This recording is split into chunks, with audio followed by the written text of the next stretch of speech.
Anda kembali bersama kami di Sindo Siang. Pemirsa, Sekjen PDI Perjuangan yang juga menjadi terdakwa kasus dugaan perintangan penyidikan perkara korupsi Harun Masiku dan suap hari ini membacakan nota pembelaan di Pengadilan Tipikor Jakarta Pusat.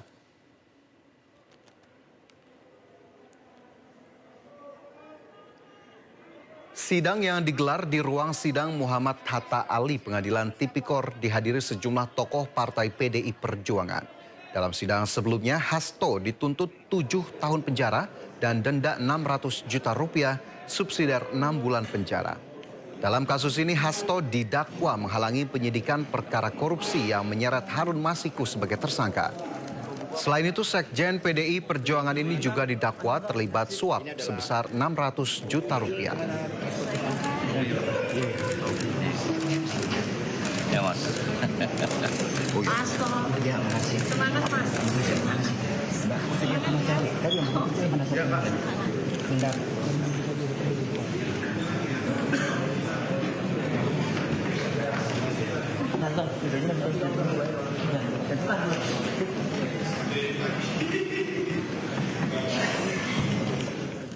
Dan pemirsa, untuk perkembangan terbaru dari jalannya sidang pembelaan Hasto Kristianto sudah ada rekan Jen Cahyani di Pengadilan Tipikor Jakarta Pusat. Jen, bagaimana pantauan sidang terkini dan akan dimulai jam berapa? Ya, Fajar dan juga pemirsa, kalau kalau saya lihat di monitor dari luar ruang sidang, memang saat ini sidang belum dimulai. Meskipun tadi dari pihak Hasto Kristianto dan juga dari kuasa hukum maupun jaksa penuntut umum sudah hadir pada pukul 9.30 waktu Indonesia Barat, seperti dengan yang dijadwalkan sebelumnya untuk dimulai persidangan pada pukul 9.30 waktu Indonesia Barat. Namun hingga saat ini kami masih menunggu sidang dimulai, kemungkinan karena belum hadirnya majelis hakim di ruang sidang. Dan kalau tadi kita sempat pantau pada saat kedatangan Hasto Kristianto di Pengadilan Negeri Jakarta Pusat atau Pengadilan Tipikor, ini Hasto sempat menunjukkan sebuah buku, di mana buku ini berjudul Pledoi Hasto Kristianto, berjumlah halaman 108 halaman, di mana memuat terkait dengan nota pembelaan yang ditulisnya sendiri di rumah tahanan KPK secara tulis tangan, yang kemudian dibukukan dan nanti akan dibacakan pada saat pembacaan pledoi atau nota pembelaan pada persidangan hari ini. Dan selain buku yang ditulis pribadi atau sendiri oleh Hasto Kristianto berjumlah 108 halaman, dari pihak kuasa hukum Hasto Kristianto juga akan membacakan nota pembelaan. Ada 3.550 halaman akan dibacakan oleh pihak kuasa hukum Hasto Kristianto. Dan kalau kita mengilas balik pada persidangan pekan lalu, di mana ini sidang tuntutan oleh jaksa penuntut umum, di mana jaksa penuntut umum menuntut Hasto Kristianto penjara 7 tahun dan juga denda sebesar 600 juta rupiah, subsidiar 6 bulan, atau jika tidak dibayarkan akan diganti dengan penjara selama 6 bulan. Dan sementara setelah dibacakan tuntutan oleh jaksa penuntut umum, pada pekan lalu pihak kuasa hukum Hasto Kristianto sudah memberikan pernyataan juga kalau mereka tentu saja sangat keberatan dengan tuntutan yang dibacakan oleh jaksa penuntut umum, karena mereka merasa tuntutan yang dibacakan oleh JPU ini tidak logis, kemudian tidak berdasar dan juga penuh asumsi. Dan juga kalau kita juga mengikuti persidangan sejak awal dilaksanakan persidangan Hasto Kristianto di Pengadilan Tipikor, ini dari pihak Hasto Kristianto juga berulang kali menyampaikan bahwa mereka sangat keberatan dengan Hasto Kristianto dijadikan sebagai terdakwa, dan juga keterangan-keterangan yang kembali diucapkan atau disampaikan oleh jaksa penuntut umum, karena menurut pihak Hasto Kristianto, pihak JPU atau jaksa ini mengabaikan fakta-fakta persidangan, karena berdasarkan keterangan-keterangan saksi yang sudah dihadirkan pada persidangan-persidangan yang lalu, ini dari pihak Hasto merasa jaksa penuntut umum mengabaikan keterangan-keterangan dari saksi yang menurut pihak Hasto, ini Hasto Kristianto tidak bersalah dalam dugaan suap pergantian antar waktu PAW DPR RI Harun Masiku dan juga dugaan perintangan penyidikan. Dan kalau saat ini suasana di Pengadilan Tipikor ini saat ini masih menunggu, sementara di luar gedung Pengadilan Negeri Jakarta Pusat ini terdengar ada orasi, ada aksi damai dari pendukung Hasto Kristianto yang menyampaikan kalau mereka tentu saja akan terus mendukung adanya persidangan, terus mengawal sidang Hasto Kristianto ini untuk nantinya dibebaskan karena tentu saja mereka sangat keberatan juga dengan diterdakwakannya Hasto Kristianto atas dugaan suap dan juga perintangan penyidikan. Dan nanti akan kita dengar seperti apa nota pembelaan yang akan dibacakan oleh Hasto Kristianto maupun yang akan dibacakan oleh pihak kuasa hukum dari Hasto Kristianto pada hari ini, sebelum pada pekan depan nanti akan dibacakan. Kemungkinan pada pekan depan akan dibacakan replik atau respon dari pledoi yang akan dibacakan hari ini.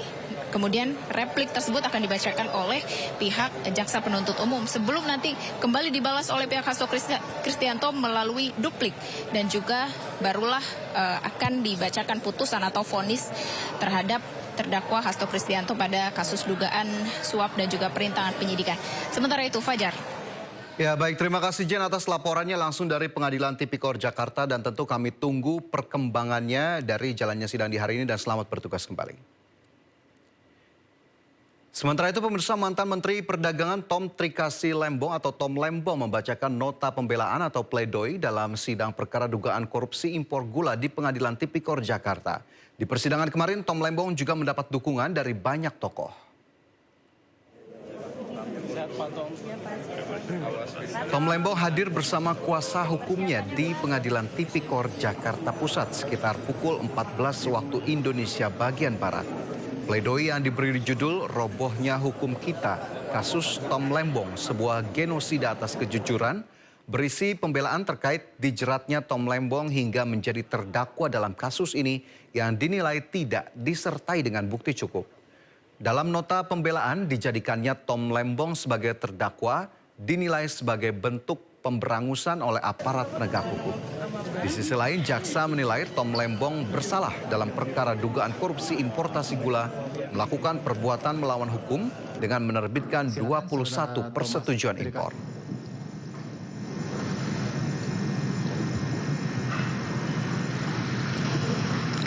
Baik, silakan.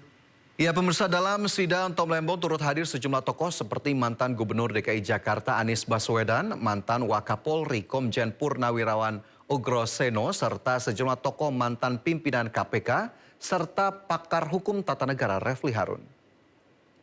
Hari ini saya datang ke Pengadilan Negeri Jakarta Pusat untuk menghadiri persidangan yang agendanya pembacaan pledoi oleh Bapak Tom Lembong.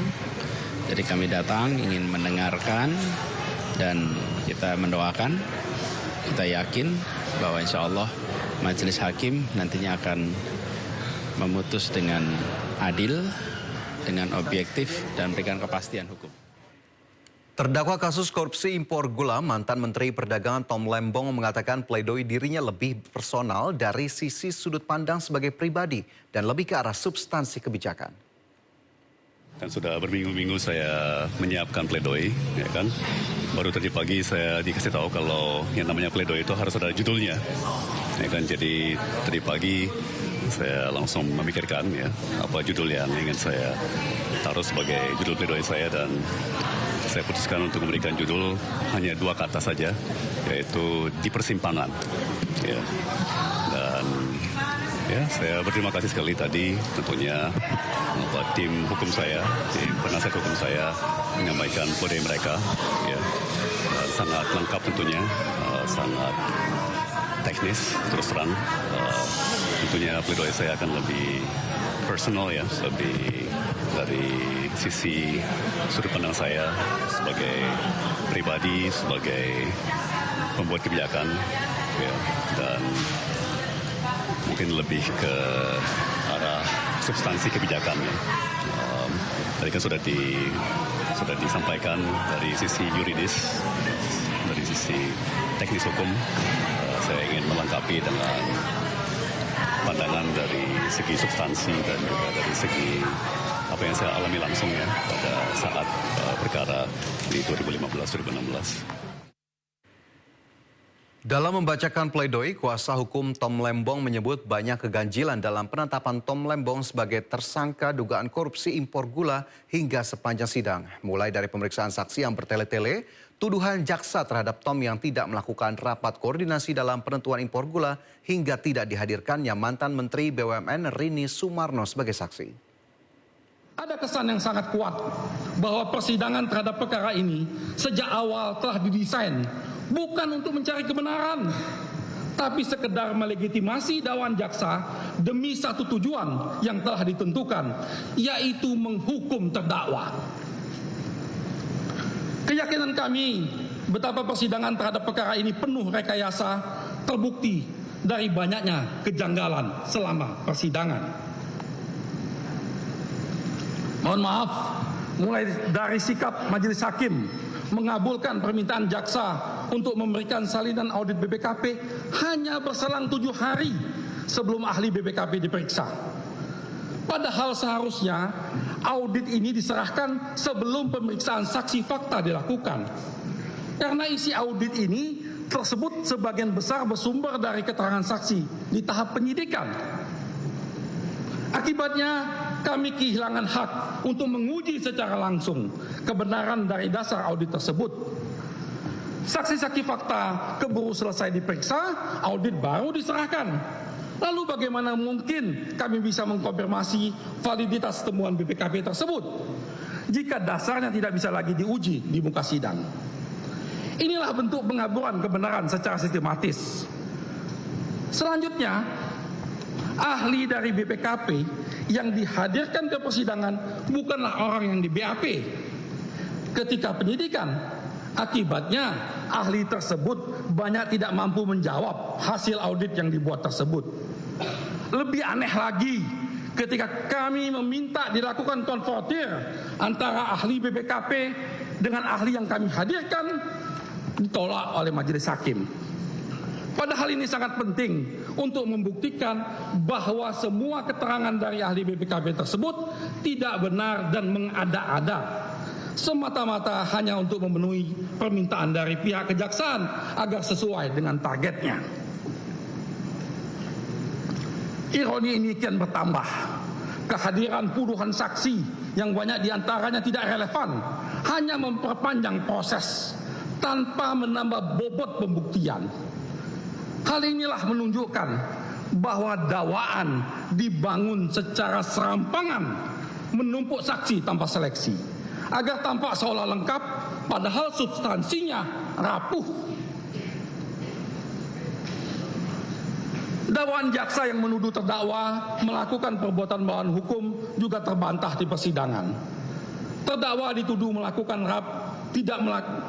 dituduh tidak melakukan rapat koordinasi lintas kementerian.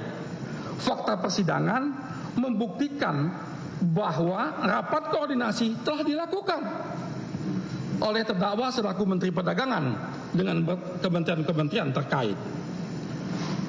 Jaksa pun membangun narasi bahwa Indonesia dalam kondisi surplus gula sehingga tidak diperlukan importasi. Tuduhan itu terbantahkan dengan jelas. Bukti statistik dan keterangan para ahli menunjukkan bahwa Indonesia tidak pernah mengalami surplus gula itu secara nasional.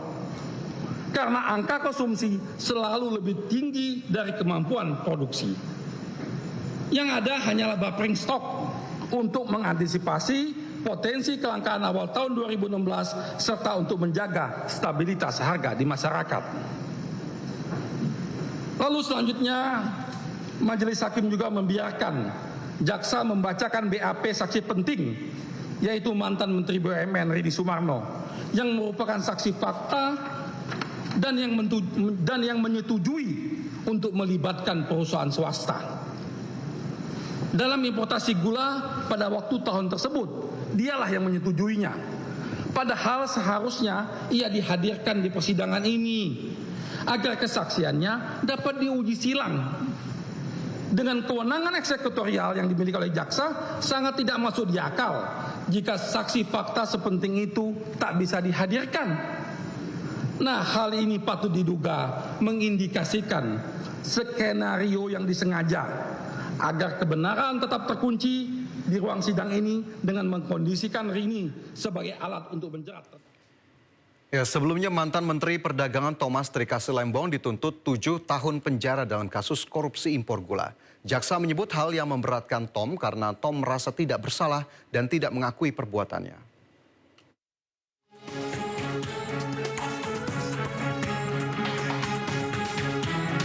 Jaksa menuntut mantan Menteri Perdagangan Thomas Trikasi Lembong dengan hukuman 7 tahun penjara.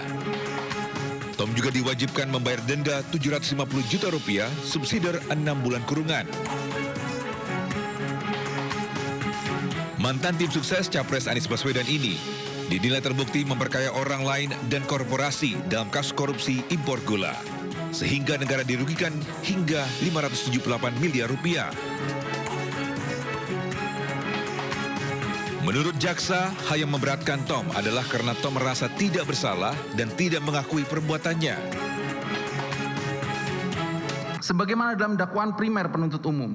2. Menjatuhkan pidana terhadap terdakwa Thomas Trikasi Lembong oleh karena itu dengan pidana penjara selama 7 tahun.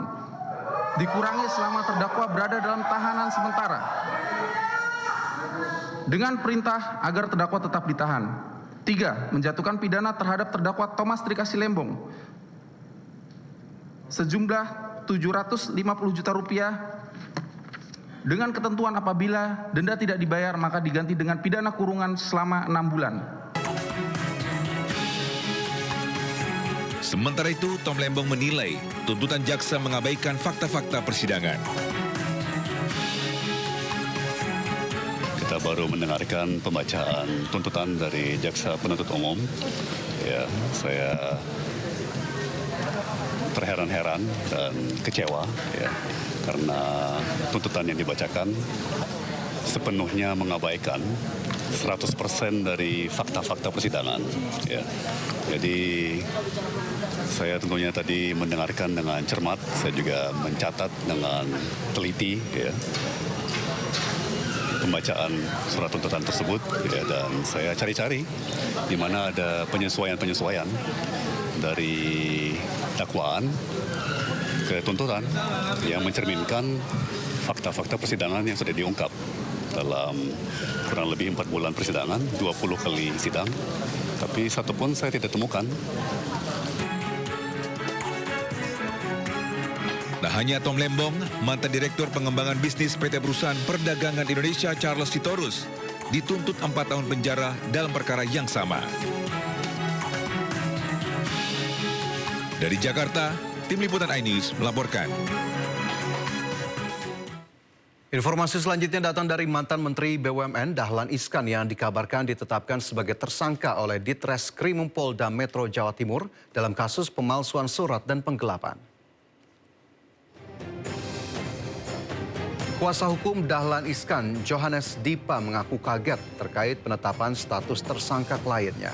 Pasalnya Dahlan Iskan bukanlah pihak terlapor, melainkan sebagai saksi yang telah diperiksa sebanyak 3 kali.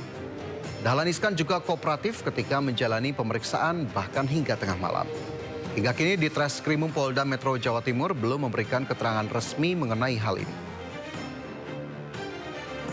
Resmi dari Pak Dahlan Iskan ini belum menerima kabar itu malah. Andai kata betul ini ada penetapan tersangka, seharusnya kan kepada kami dulu yang diberitahukan, kan gitu loh. Kok malah pihak lain? 9 orang mantan pegawai Kemenkomdigi menghadapi tuntutan jaksa dalam kasus pengamanan situs judi online. Namun setelah ditunda beberapa jam, sidang dinyatakan diundur hingga 16 Juli. Pengadilan Negeri Jakarta Selatan dijadwalkan menggelar sidang lanjutan perkara pengamanan situs judi online yang melibatkan 9 mantan pegawai di Kementerian Komunikasi dan Digital. Ke-9 terdakwa itu adalah Denden Imadudin Soleh, Riko Rasota Rahmada, Syamsul Arifin, Yuda Rahman Setiadi, Fahri Zulfigar, Yoga Priyanka Sihombing, Rega Radika, Muhammad Abindra Putra Taib, dan Radika Prima Wicaksana.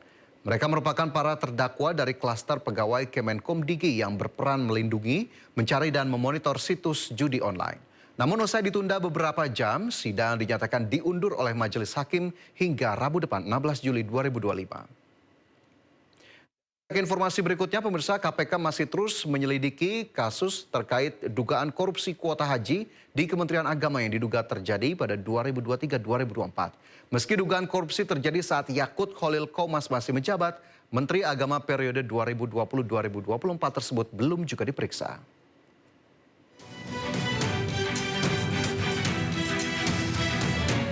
Komisi Pemberantasan Korupsi tengah mengusut dugaan korupsi penetapan kuota dan penyelenggaraan haji di Kementerian Agama. Beberapa waktu lalu, pendakwa Khalid Basalamah datang ke KPK guna memberi keterangan sebagai saksi terkait informasi haji. Keterangan itu digunakan KPK untuk proses penyelidikan. Saya diundang untuk datang dan saya warga Indonesia yang patuh, apalagi konsep kita patuh pada pemerintah, kita datang, gitu kan? Apa yang mereka butuhkan informasi kami sampaikan. Sebatas itu. Jadi tidak ada hubungannya antara saya dengan korupsi itu ya. Jauh sekali. Saya bukan Menteri Agama, saya bukan ex-Menteri Agama, saya bukan staf di Kementerian Agama yang mengurus semua ini. Saya tidak ada hubungannya. Saya salah satu praktisi di lapangan yang kebetulan Allah amanahkan travel juga. Hingga kini KPK belum memeriksa Menteri Agama periode 2020-2024 Yakut Khalil Qomas meski dugaan korupsi penetapan kuota dan penyelenggaraan haji di Kementerian Agama terjadi saat Yakut masih menjabat. Jadi karena ini sudah masuk dalam tahapan lidik, yaitu tahapan penyelidikan di KPK, itu tidak usah pansus yang manggil ya KPK. KPK harus. Ya, kalau panggil tiga kali misalnya tidak hadir, ya kan ada upaya paksa untuk menghadirkannya, gitu loh. Ada apa kok tidak hadir itu? Ini kan amanah kan. Tuh. Tapi Bapak temuan ini yakin Pak kalau Pak Yakut ini terlibat? Kan pasal 2 atau pasal 3 seseorang, ya kan, seorangnya kan sudah jelas dia yang mengeluarkan PMA siapa, melanggar aturan karena PMA itu melanggar pasal 64 ayat 2 dan ayat 4. Itu kan jelas aturan yang dilanggar, merubah kuota itu. Nah itu kan udah jelas, mau dicari apanya. Pada 26 Juni, KPK mengumumkan kasus dugaan korupsi kuota haji yang diduga terjadi pada tahun 2023 hingga 2024. Untuk tahun 2024, Pansus Angket Haji DPR RI menemukan sejumlah kejanggalan dalam penyelenggaraan ibadah haji 2024. Di mana 20.000 kuota tambahan yang diberikan Arab Saudi dibagi dua oleh Kementerian Agama dengan porsi 10.000 untuk haji reguler dan 10.000 untuk haji khusus. Tim Liputan iNews melaporkan.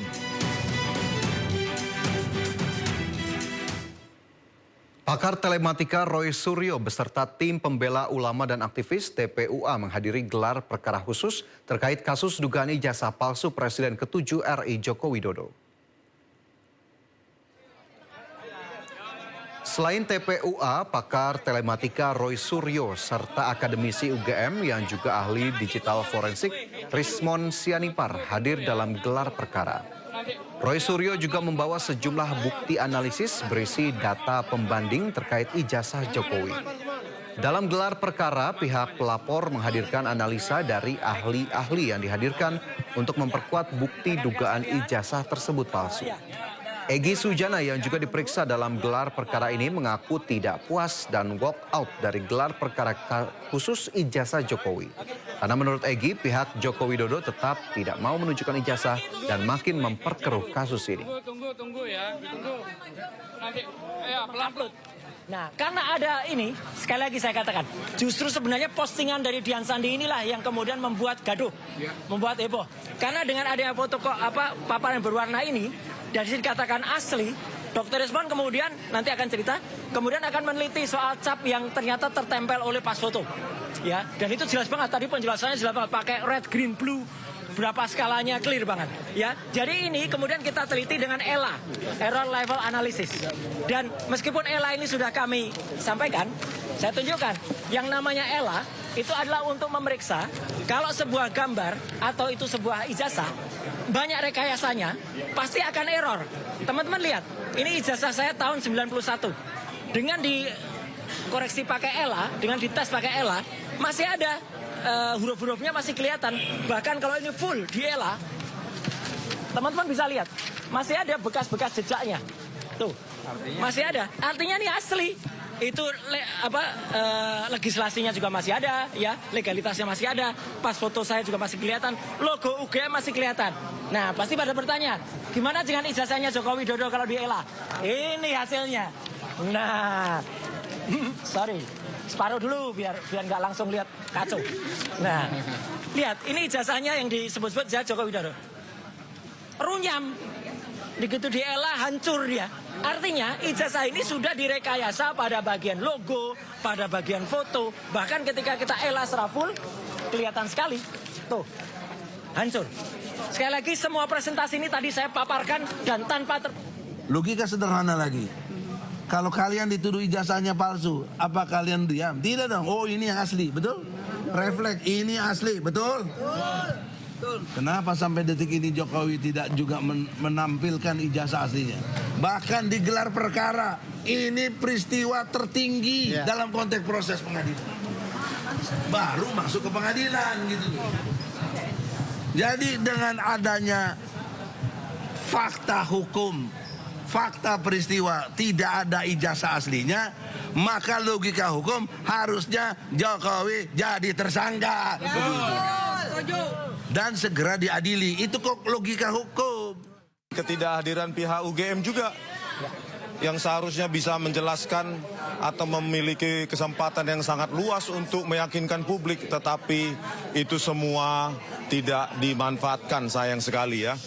Dan pada kesempatan ini memang kelihatan pihak Dirtipidum itu kalah telak. Ya, kalah telak dalam arti bahwa menunjukkan nggak usah ijazahnya Pak Jokowi dalam versi analog, versi digital pun tidak berani menunjukkan kepada kami dalam monitor. Betapa menakutkan fakta itu kepada Pak Dirtipidum. Dan tadi ya kami telanjangilah habis-habisan ya. Laboratorium forensik Bareskrim terpaksa kami telanjangi, bukan karena kami benci, tetapi kami menginginkan forensik yang bermartabat, independen, tidak diatur, tidak dimanipulasi. Bahkan tidak, Kapolri pun harusnya tidak boleh punya otoritas mengatur hasil dari forensik.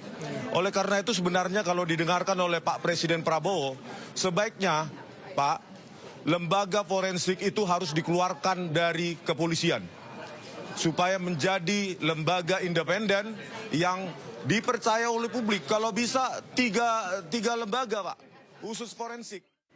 Sementara itu kuasa hukum Jokowi Yakub Hasibuan mengaku heran dengan pihak pelapor karena keaslian ijazah sudah dikemukakan oleh UGM, kepolisian dan sekarang dalam gelar perkara khusus, namun pihak pelapor masih belum juga puas. Selama ini kan mereka mendalilkan kepalsuan. Ijazahnya palsu, tapi mereka tidak pernah membuktikan kepalsuannya ada di mana. Padahal kan ini kebalik-balik gitu. Masa mereka yang mendalilkan keaslian, tapi mereka yang itu kepalsuan, itu palsu. Makanya tunjukin dong aslinya. Dan sampai hari ini pun, mungkin tadi rekan-rekan sudah dengar juga dari pihak mereka, mereka masih tetap sama juga memintanya, intinya tunjukin dong aslinya. Tadi saya sampaikan juga pada saat gelar khusus, kalau kita tunjukkan pun, walaupun kami tidak ada kewajiban hukum ya, kalau kita tunjukkan pun, bagi apa Anda memiliki otoritas untuk menentukan ini asli atau tidak?